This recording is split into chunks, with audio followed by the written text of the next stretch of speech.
Hello my friends, welcome back to my channel. I'm Mark4. Long time no see, but now I'm back, and I'm back with Deathloop on the PlayStation 5. And why we're talking about this game again is thanks to a recent update we have now much more sliders in the HDR menu, and of course I did some testing, and today I'd like to share my new settings.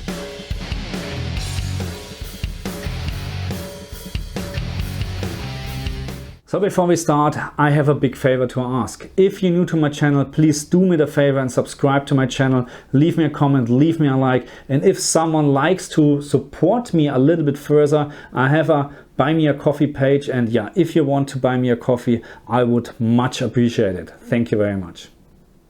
Okay my friends, let's start talking about Deathloop on the PlayStation 5. And thanks to a recent update, we have now a lot more sliders in the HDR calibration menu. And by the way, I have to say I hate this menu because we don't have any D-pad support here. I don't understand why. Anyway, HDR calibration menu, as you can see, we have now screen luminance, we have middle gray, we have brightness. This was already there before the update, and we have now saturation. And what I'm going to do in this video, of course, is sharing my new settings for HGiG and dynamic tone mapping on. I haven't done any settings for dynamic tone mapping off because in my opinion it really doesn't look good. Okay, dynamic tone mapping off is in 99% of the cases the worst choice. Okay, in my opinion there was just one game so far, and this was Forza 4 on the Xbox Series, where I strongly recommend to use dynamic tone mapping off because it just looks so much better, and I have no explanation for this actually. But in this game my recommendation is HGiG over dynamic tone mapping on. And yeah, before I share my settings, first things first. Because we have HDR settings in Deathloop, the PlayStation 5 calibration menu is not supported at all. That means you can set up whatever you want here, it will not affect the game. So when I started the game for the very first time after the update, I ended up with a picture like this, and this, my friends, looks absolutely terrible. And the reason is very simple. So let's have a quick look on the HDR calibration menu and the factory standard settings when you start the game for the very first time. Screen luminance is set to 300, middle gray 11, brightness 12, and saturation 7. Those settings are absolutely terrible. This is what you're ending up with. And to be very honest, I feel very sorry for people they may be, let's say, owning a very good high-end TV like the LG CX, Panasonic, Sony or whatever, and they don't have any idea of HDR settings, not any clue. And they're starting playing this game like this, and they're getting this picture, and they're just thinking, what is going on? This doesn't look good. And I can fully agree with this. So what I don't understand is why we can't have better standard settings. And don't get me wrong, I fully understand that the developer, they don't know what TV or what monitor or what screen you're using, but screen luminance 300 for HDR, this is completely wrong. Why we can't set this to a value, let's say 1000, which is much more suitable for a proper or a decent HDR screen? I'm not even talking about middle gray or brightness, because this is really depending on your own preferred settings or whatever on the screen as well, of course. But screen luminance 300, that's not HDR at all. That's just better SDR. Okay, so let's talk about my recommended HDR settings for Deathloop, and we're starting with HGiG. And yeah, I would actually recommend to use those settings if you like to play with HGiG. Screen luminance is set to 900, middle gray is set to 15, brightness is set to 22, and saturation is set to 8. And for dynamic tone mapping on, I would actually recommend those settings. And if you like to play this game in dynamic tone mapping on, then I would recommend those settings. Screen luminance is set to 900, middle gray is set to 12, brightness is 20, and saturation is 8. Okay my friends, so always keep in mind, all my settings are based on my LG CX 65-inch, and even you got the same TV, it is very unlikely that you end up with exactly the same results. But of course feel free to try it, and also do me a favor, post your preferred settings in the comment section. And for everybody else who owns a Sony TV, Panasonic TV, put your comments, put your settings in the comment section and help other people to find the best settings for their TV. And now, of course, I prepared a little bit of a side-by-side comparison between HGiG and dynamic tone mapping on. Let's watch this.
So we're almost at the end from this video, and we haven't talked about the maximum peak brightness in this game. And as you can see, HGiG is a little bit brighter compared to dynamic tone mapping on.